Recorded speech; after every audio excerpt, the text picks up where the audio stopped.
Hola Eladi, bueno, acá estamos con cosas. Bangladesh দুর্নীতি করেছে আর্জেন্টিনার আটলান্টিক চা আলোড়নের সঙ্গে। বাংলাদেশকে এবং বাংলাদেশ ফুটবলকে উদ্দেশ্য করে হঠাৎ লাইভে কি বললেন লিওনাল মেসি, বিস্তারিত রিপোর্টে দেখুন। লাতিন বাংলা সুপার কাপে প্রথম ম্যাচে ব্রাজিল সাও বার্নান্দোর বিপক্ষে বিশাল বড় ব্যবধানে হেরেছিল বাংলাদেশ। দ্বিতীয় ম্যাচে আর্জেন্টিনার ক্লাব আটলান্টিকো চালনের বিপক্ষে আজকে মাঠে নেমেছিল Bangladesh red and green superstar. প্রথমার্ধে শুরুতে বাংলাদেশ যেমন অ্যাটাকিং ফুটবল খেলেছিল, তেমন অ্যাটাকিংয়েও কমতি দেখেনি আর্জেন্টিনা। ম্যাচের শুরুতে ৫তম মিনিটে বাংলাদেশ পেয়ে যান একটি গোল, ১-০ ব্যবধানে এগিয়ে যান। তখন আর্জেন্টিনা আরও বেশি অ্যাটাক করতে শুরু করেন, কারণ গোল তো শোধ করতে হবে। কিন্তু হিটে বিপরীত হয়ে গেল।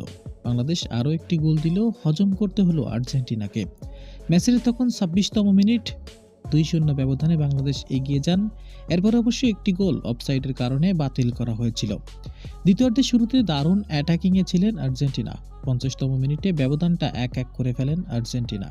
এরপরে একের পরে এক আক্রমণ পাল্টা আক্রমণ। ম্যাচের তখন ৭৩তম মিনিট, বাংলাদেশি ডিফেন্ডার ৩ নম্বর যাচ্ছি পরিহিত আর্জেন্টিনা লেফট ফুটে উইঙ্গার ফাউল করে বসে। শুধু তাই নয়, এক পর্যায়ে দুই পক্ষ জড়িয়ে যায় বড় ধরনের ঝামেলায়। রেফারিও নির্ঘাত বসেছিল অপেক্ষায়। দুই পক্ষকে ঠান্ডা করে দুইজনকে রেড কার্ড দেখিয়ে বাহিরে বের করে দেন। এর মধ্যেই এক পক্ষ আরেক পক্ষকে মারামারিতে লিপ্ত হতে দেখা যায়। শুধু তাই নয়, গায়ে হাত দিয়েও মারামারি করতে দেখা গিয়েছে। যাই হোক, এক পর্যায়ে নিয়ন্ত্রণে সবশেষ ১-১ ড্র করে বাংলাদেশ ও আর্জেন্টিনা। লিওনেল মেসি বাংলাদেশকে অভিনন্দন জানিয়েছেন আর্জেন্টিনাকে। তবে মাঠের মধ্যে স্বাগতিক দল ইনভাইট করা দলকে কিভাবে তাদের সাথে ব্যবহার করতে হয় সেটাও কথা বলেছেন। যাই হোক, বাংলাদেশ ভালো খেলেছে, আমি চাইবো তারা যেন আরও ভালো খেলতে পারে। বিশ্বকাপ তাদের জন্য প্রস্তুত রয়েছে। দর্শক, আপনাদের কাছে আজকের ম্যাচ নিয়ে কেমন অনুভূতি জানিয়ে দিবেন আপনার মতামতটি। ধন্যবাদ।